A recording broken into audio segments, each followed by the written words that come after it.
Italia dhe Shqipëria nënshkruan sot një marrëveshje për të nxitur punësimin dhe për të mbështetur shtresat e varfra. Fondi për këto projekte do të jenë pikërisht 20 milion eurot që Shqipëria i ka marrë Italisë në formë kredish dhe borxhesh.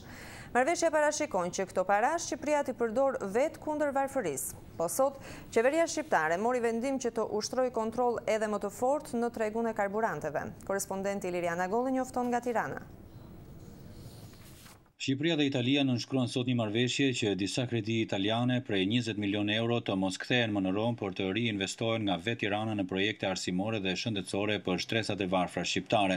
Marrëveshja që u nënshkrua nga ministri i financave Ridvan Bode dhe ambasadori italian Saba Delia parashikon që kreditë italiane me gjithë interesat të derdhen në një llogari të veçantë e administruar nga një këshill dypalësh, e cila të financojë zhvillimin social të Shqipërisë në punësim, shkolla dhe spitale.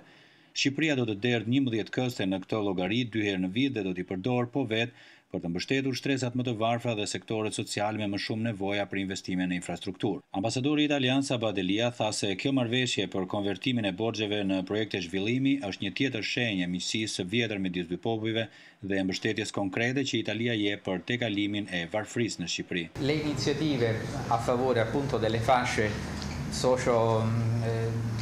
sociali più necessitevoli di intervento e di aiuto saranno concordate. Kjo nismë për konvertimin e borxheve, thot ambasadori Delia, përfshin dhe shkon në favor të atyre shtresave sociale që kanë më shumë nevoja në Shqipëri. Fondi i ri që do të mbushet nga Shqipëria do të menaxhohet nga një këshill italo-shqiptar i cili do të evidentojë sektorët me më shumë probleme ku dhe do të përdoren paratë e kësaj llogarie.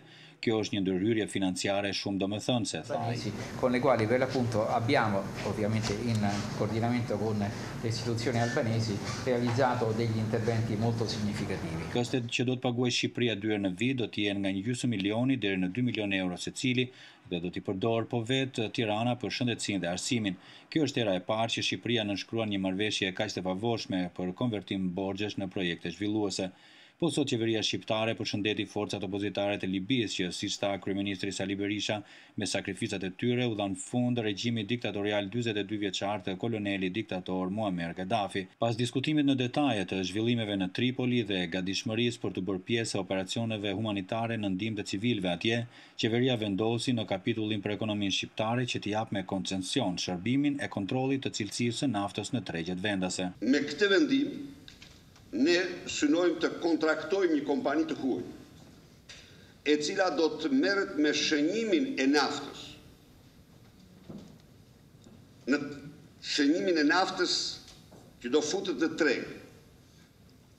Dhe kjo bën të mundur plotësisht detektimin e çdo lloj fluksi kontrabandist dhe jashtëcilësive në tregun shqiptar. Pas këtij kontrolli, qeveria beson se do të mund të tregtohet vetëm nafta e standardeve të parashikuara, gjë që do të ndikojë në mbrojtjen e shëndetit dhe të mjedisit publik dhe do të shmangë çdo lloj kontrabande.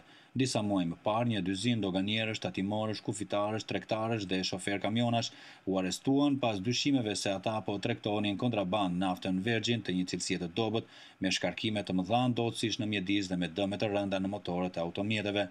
Për Zërin e Amerikës, Liriana Golli, Tiranë.